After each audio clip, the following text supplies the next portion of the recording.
Hi സുഹൃത്തുക്കളെ, കാത്തിരിപ്പിനൊടുവിൽ HSST computer science പരീക്ഷയുടെ പരീക്ഷാ തീയതി വന്നിരിക്കുകയാണ്. നിങ്ങൾക്കൊക്കെ ഈ പരീക്ഷയ്ക്കായിട്ട് അപ്ലൈ ചെയ്ത ഉദ്യോഗാർത്ഥികളെ സംബന്ധിച്ച് അവരുടെ മൊബൈലിലൊക്കെ മെസ്സേജ് വന്നിട്ടുണ്ടാവും കൺഫർമേഷൻ കൊടുക്കാൻ വേണ്ടിയിട്ട്. അപ്പോൾ അതിനുള്ളിൽ പരീക്ഷാ തീയതിയും വന്നിട്ടുണ്ട്. ഓഗസ്റ്റ് 8-ാം തീയതിയാണ് പരീക്ഷ നടക്കുന്നത്. ഓഗസ്റ്റ് 8-ാം തീയതിയാണ് പരീക്ഷ നടക്കുന്നത്. ഇതിപ്പോൾ മെയ് അവസാനമായി. അപ്പോൾ ഇനി നമ്മുടെ മുന്നിൽ ഏതാണ്ട് ഒരു 70ഓളം ദിവസം മാത്രമാണ് നമ്മുടെ മുന്നിലുള്ളത്. അപ്പോൾ ഇതിന് കൺഫർമേഷൻ കൊടുക്കാനുള്ള സമയമാണ് ഇപ്പോഴും. നിങ്ങൾക്ക് PSCയുടെ പ്രൊഫൈലിൽ ചെന്നിട്ട് കൺഫർമേഷൻ കൊടുക്കാനുള്ള മെസ്സേജസ് ഓൾറെഡി വന്നിട്ടുണ്ടാവും. ജൂൺ 11 വരെ, അതായത് ജൂൺ 11 വരെയാണ് നിങ്ങൾക്ക് കൺഫർമേഷൻ കൊടുക്കാനുള്ള തീയതി. അപ്പോൾ അതുവരെ ഒന്നും നോക്കിയിരിക്കേണ്ട കാര്യമില്ല. ആക്റ്റീവ് ആയി കഴിഞ്ഞാൽ, കൺഫർമേഷൻ നിങ്ങളുടെ പ്രൊഫൈലിൽ ആക്റ്റീവ് ആയി കഴിഞ്ഞാൽ ഉടനെ തന്നെ പോയിട്ട് കൺഫർമേഷൻ കൊടുക്കുക. അല്ലെങ്കിൽ നമ്മൾ ചിലപ്പോൾ വിട്ടുപോകുക കാര്യം. അങ്ങനെയാണെങ്കിൽ പരീക്ഷ എഴുതാനും സാധിക്കില്ല.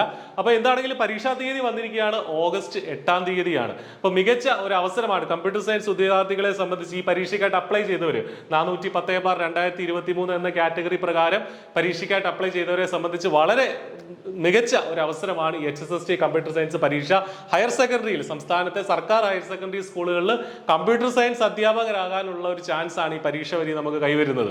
അപ്പോൾ ഒട്ടും വൈകണ്ട, നന്നായിട്ട് പഠിച്ചു തുടങ്ങുക. I+ ഈ പരീക്ഷയ്ക്കായിട്ട് വളരെ അഫോർഡബിൾ ആയിട്ടുള്ള ഒരു ഫീസിൽ ഇന്റൻസീവ് ആയിട്ടുള്ള കോച്ചിങ് ഒരുക്കുന്നുണ്ട്. ഹൈ ക്വാളിറ്റി ക്ലാസ്സുകൾ, അതുപോലെ തന്നെ അതിന്റെ നോട്ട്സുകൾ, അതുപോലെ തന്നെ മോക്ക് ടെസ്റ്റുകൾ, PYQ ഡിസ്കഷൻസ് എല്ലാം കൂടെ അടങ്ങിയ ഒരു കംപ്ലീറ്റ് പാക്കേജ് ആണ് നമ്മുടെ കോഴ്സ് എന്ന് പറയുന്നത്. ഈ വീഡിയോടൊപ്പമുള്ള ഡിസ്ക്രിപ്ഷനിൽ കോഴ്സിന്റെ ലിങ്കുകളുണ്ട്. എന്തെങ്കിലും സംശയങ്ങളുണ്ടെങ്കിൽ നിങ്ങൾക്ക് ആ നമ്പറുകളിൽ വിളിച്ച് ചോദിക്കാം.